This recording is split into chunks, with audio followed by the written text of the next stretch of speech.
Since Splatoon 2 is coming out pretty soon, I'm going to go ahead and rank all 16 maps from Splatoon 1. I'm not really good at explaining why I hate a map, or why I like a map, or why I think a map is mediocre. So this is going to be a pretty minimal explanation. So number 16, I have Anchovy Games. This is a map I just suck at. Ever since it came out, I usually lose probably 3 or 4 out of every 5 matches I play. And I think it has probably the worst tower control in the entire game.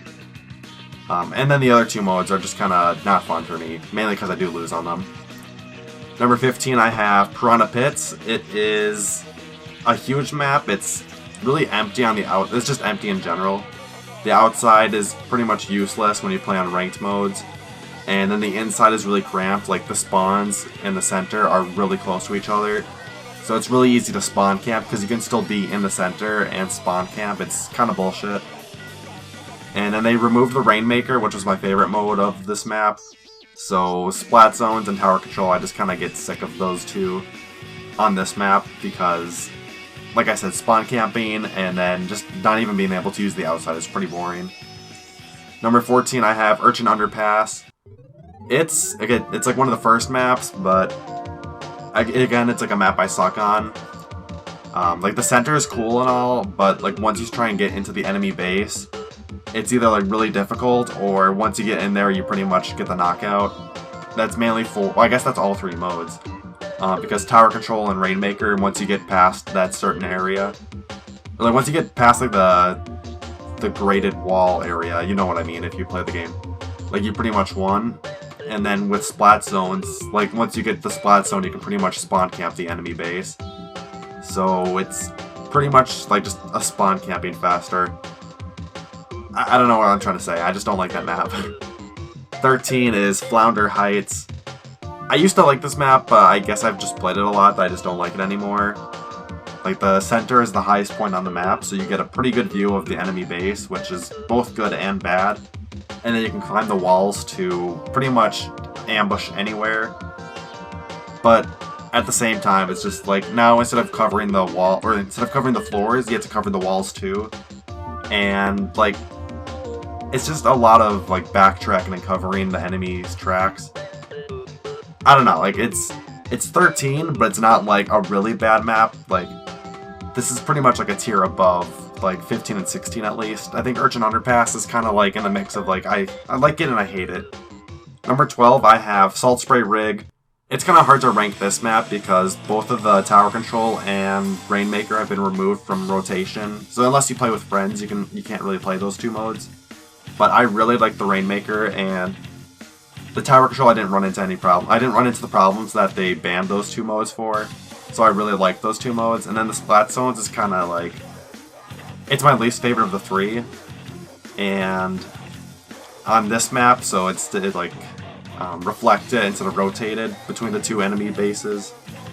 So there's an area in the back of the map that like it's pretty much easy to get to. Like whoever controls the back of the map and not the Splat Zone wins, because it's easy to super jump to the back of the map and there's only one entrance, so it's whoever controls that can control the Splat Zone pretty easily. Number 11, I have Port Mackerel.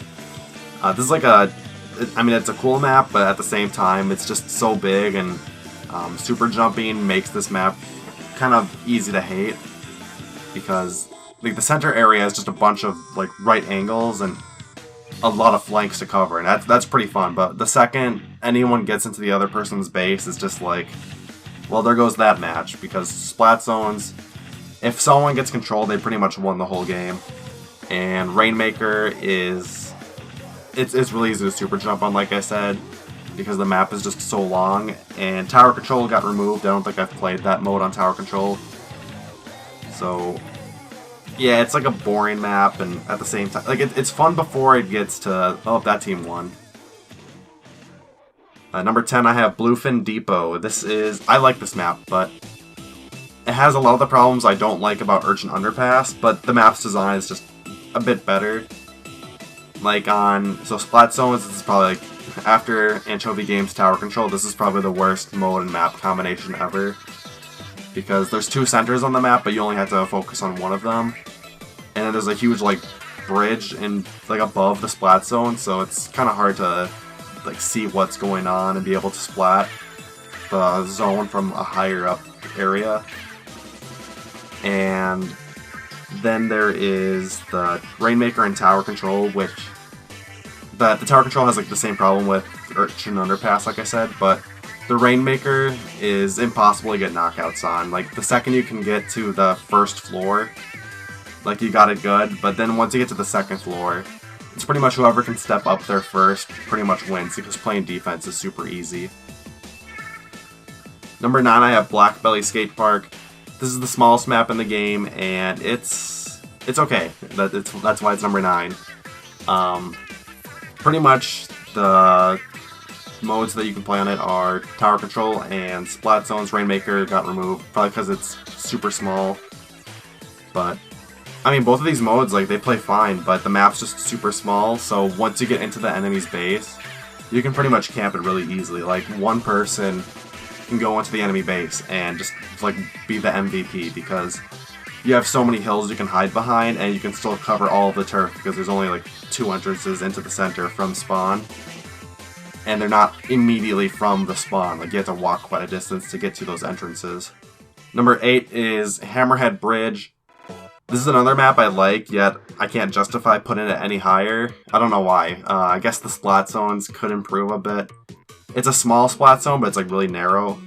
So you have to make sure that no one's on the map if you want to control it by yourself.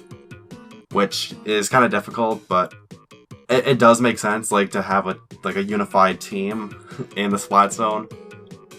The map also has a lot of obstacles that are just really awkwardly placed. Like, they don't get in the way as often as they should. I don't know. It's weird. Like, there's like a lot of slopes and obstacles that just, they don't feel right. And the Rainmaker's pretty fun because there's a bridge across the center of the map that just leads from one spawn to the other.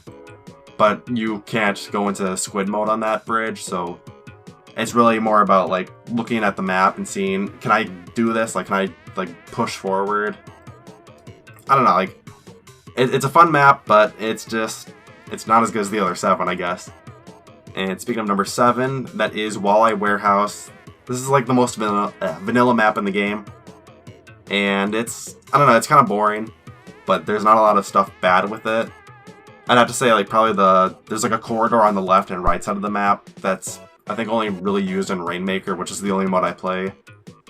Well, for the most part, but it's just, like, those 2 corridors are kind of broken, and that the left one's super easy to use, and then the right one is, like, super stupid, and everyone tries to use it, even though it's, like, the most useless way to get to the Rainmaker station. The Splat Zones are pretty fun, but I don't know, I feel like the map's pretty easy to spawn camp on, but that could just be me. And Tower Control is pretty good too. Number 6 is Museum de Alfonsino. I really like this map. Like, 7 is probably the first good map, or maybe 8's the first good map, but 6 is like a whole tier above everything else. This map, so it has like a cool gimmick to it because it's one of the later maps added to the game. But there's just like rotating platforms all around the map. Well, I mean, there's like 5 of them. And so you have to, like, use them to get across the enemy base on, I think, Splat Zones. And then Tower Control and Rainmaker. They're just, like, good, like, for shielding yourself. They're not used for, like, attacking, if that makes any sense. But yeah, I think this map is, like, really well designed. There's, like, no super good area to stand in that gives you a huge advantage, except for probably the center. But in Splat Zones, I mean, like, that's the target in Splat Zone, so, I mean, like, you're in a good position to, like, snipe or whatever, or just, like, see the whole map, but at the same time, like, you are in the area to be hit. And then Rainmaker, well, I mean, the Rainmaker's always moving, so you don't really need to control that area, so I think it's a really well-designed map. Number 5 is Arowana Mall. This is my favorite map of the first 5 in the game. And it's a really narrow map, but it's also kind of long. So it's like Port Mackerel, I guess, except thinner. I don't know. But there's, like, alternate paths you can take to get to the center, even though it's a really thin map. But you can still get, like, really good use out of all of them. This map does have a lot of snipers too, but I usually use long-range weapons, so I guess the snipers aren't a huge problem for me. I can usually counter them unless they're like an E-liter sniper, and I hate those a lot, but that's whatever. The main thing I don't like about this map is the center. It's like really elevated and ramped, so it's really hard just seeing what's in the center unless you're using the alternate paths. And like that's the main reason why you don't want to use the center, just because of the height disadvantage. But I think all three modes in this map are pretty good. Even though I said the center is bad, the Splat Zones is still pretty fun because the alternate paths do let you get into the center still. And number 4 is Camp Triggerfish.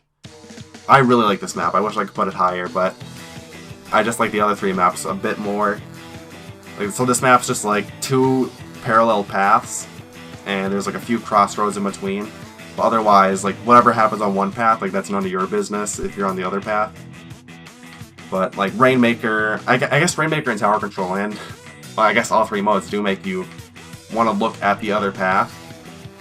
But like you have to focus on your path too. It's like it's weird. It's like you're going forward, and if you run into an enemy, you had to go against them because there's no like you can either go forward or backward. And then if there's someone on the other side of the bridge, you can try and attack them, but chances are you probably won't, unless you're like a sniper or something and you get a good shot. But I don't know, it's just nice like having this, like you have no options. The only option is to fight or to super jump back to base or whatever. Number 3 is Moray Towers. I really like this map. I originally didn't, but that's because I didn't quite understand the gyro controls at the time that I was playing it, because I didn't get this game on launch, because I don't know why. Anyways, Moray Towers is just like, I don't know, I guess it's like Bluefin Depot, but done better. Because Bluefin Depot, you start up, and then you go down, and then you gotta go back up, if you're going in a straight line. But this one, there's just so many different ways to like go up and go down, and because of the map's design, like, you're not always dying at a certain point. Like you can keep, you can get to the end if you're playing Rainmaker or Tower Control. That's its difference between Bluefin Depot, and it's really good. But it does have 2 Splat Zones. I didn't mention this earlier, but I really hate 2 Splat Zones. But this map does it good for whatever reason. That's my excuse. But I guess because of all the height advantages, like you can get the Splat Zone back, and the Splat Zones are pretty small.